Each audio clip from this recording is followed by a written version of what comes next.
Vamos lá, pessoal do oitavo ano, vamos continuar aqui nossa correção. Já fizemos aqui bastante exercícios da página 140, página 142.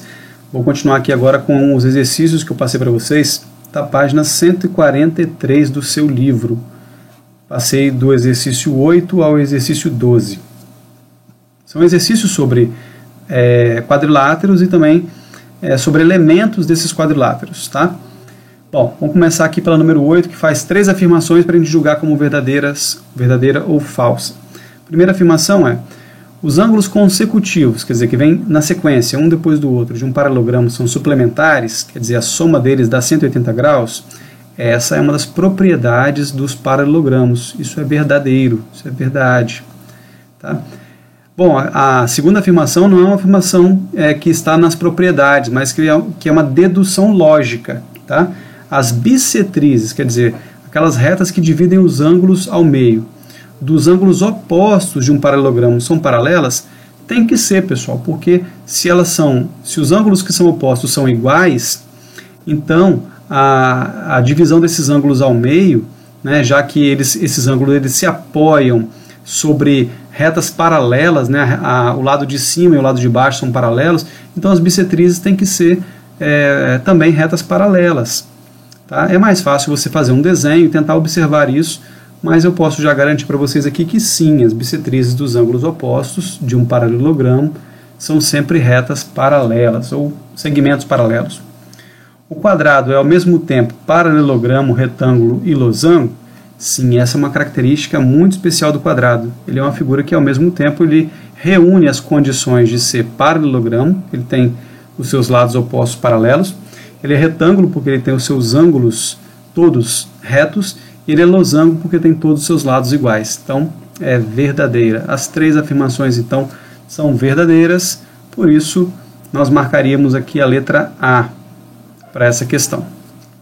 Vamos ver a questão número 9. Observem que todas as questões são questões de seleção para vestibulares, né, para universidades públicas, federais, né, de grande importância no Brasil. Aqui temos uma questão da UERJ. Se um polígono tem todos os lados iguais, presta atenção, esse polígono tem todos os seus lados iguais, então todos os seus ângulos internos também são iguais. Para mostrar que essa proposição é falsa, pode-se usar como exemplo a figura denominada, bom, foi feita uma afirmação e está dizendo que essa afirmação é falsa. Qual figura você usaria para provar que essa afirmação é falsa? Um losango. O losango ele é uma figura que tem todos os lados iguais, mas ela tem todos os seus ângulos internos iguais?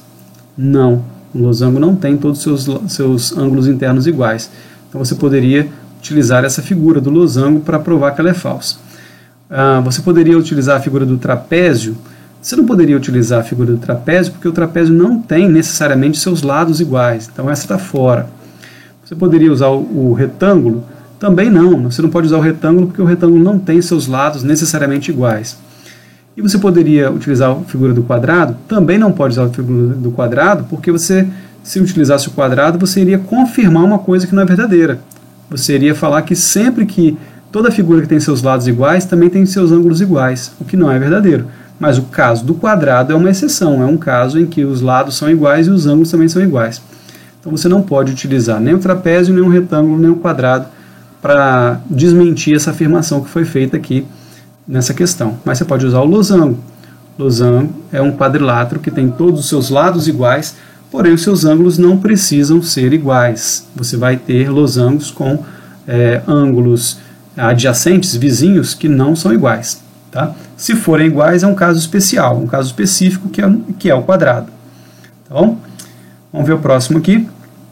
Questão da universidade, de uma universidade lá de Goiânia, do estado de Goiás, que fala o seguinte: temos aqui afirmações que você vai julgar como verdadeira ou falsa.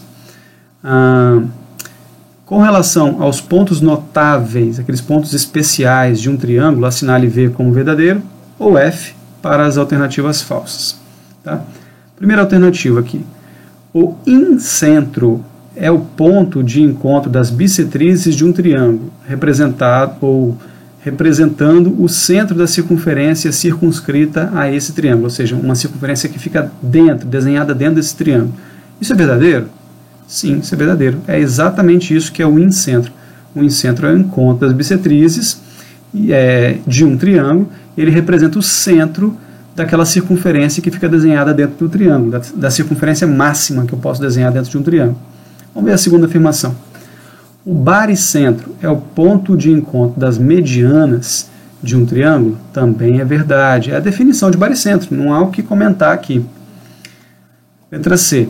O circuncentro é o ponto de encontro das mediatrizes de um triângulo, representando o centro da circunferência inscrita nesse triângulo? Olha, essa questão ela tem, digamos assim, 80% verdade, mas tem uma palavrinha aqui que está errada. Ela não é inscrita, porque inscrita é por dentro. Então, o circuncentro realmente é o encontro das mediatrizes de um triângulo. Ele realmente representa o centro de uma circunferência, nesse triângulo, mas não do lado de dentro, e sim do lado de fora. Tá? Então, o certo seria aqui falar circunscrita e não inscrita. Circunscrita significa desenhada por fora, inscrita significa desenhada por dentro. Então, por causa dessa única palavra aqui, esse item é falso. Tá bom? Não basta ser 99% verdadeiro. Para ser verdadeiro tem que ser 100%. E letra D.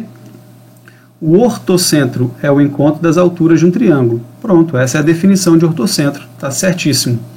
Então, ficamos aqui, olha, com a sequência de V, V, F e V.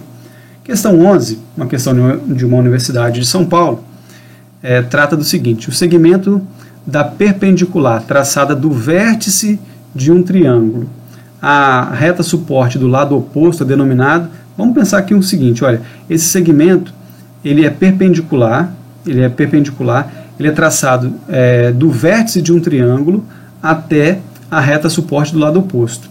Então vamos lá.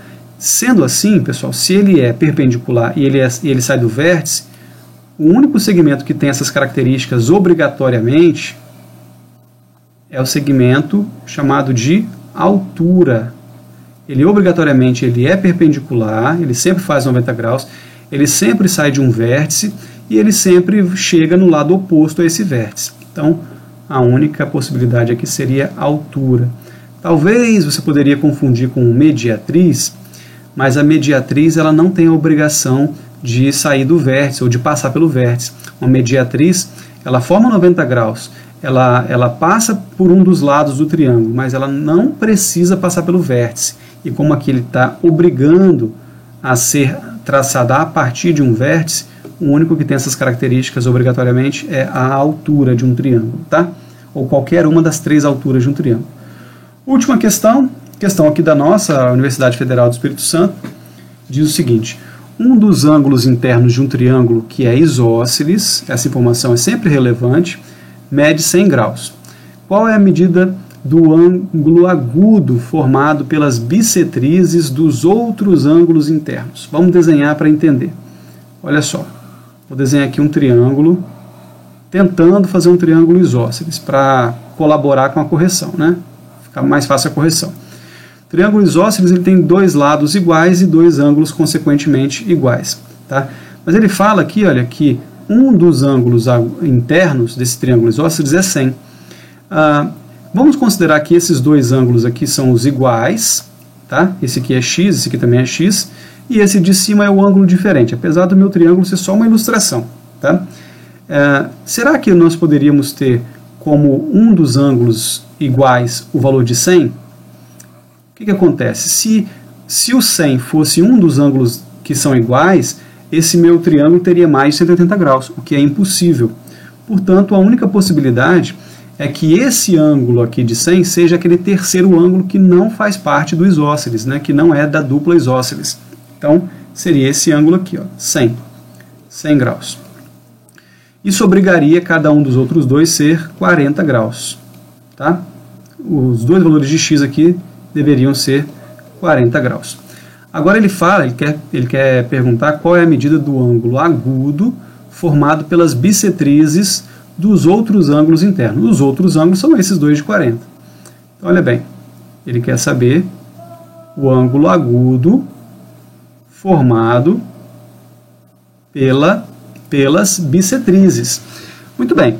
As bissetrizes aqui, olha, têm ângulo de 20, outro ângulo de 20, né, porque é bissetriz, então divide 40 ao meio, o outro 40 também ao meio, 20 mais 20 vai dar 40, que sobra então 140 para o terceiro ângulo.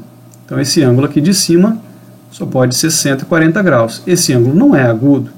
Então os únicos ângulos agudos aqui são os ângulos de baixo, aqui, ó, 20 graus aqui e 20 graus aqui, formado pelas bissetrizes, tá? Por isso a resposta aqui, quando ele fala, né, qual é a medida do ângulo agudo formado, ah, professor, mas não são os ângulos agudos? Tudo bem, mas é que como esses ângulos são iguais, tanto faz tanto um quanto o outro, os dois ângulos que são agudos são o mesmo valor, a mesma abertura, então ele não precisou de colocar aqui no plural, até porque se ele colocasse no plural ele já estaria dando uma informação, uma dica, né, que não era necessária para a resolução dessa questão. Tá bom? Então aí corrigimos mais 4 questões da sua lista. Daqui a pouco eu passo mais exercícios, vou fazendo e colocando aí para você.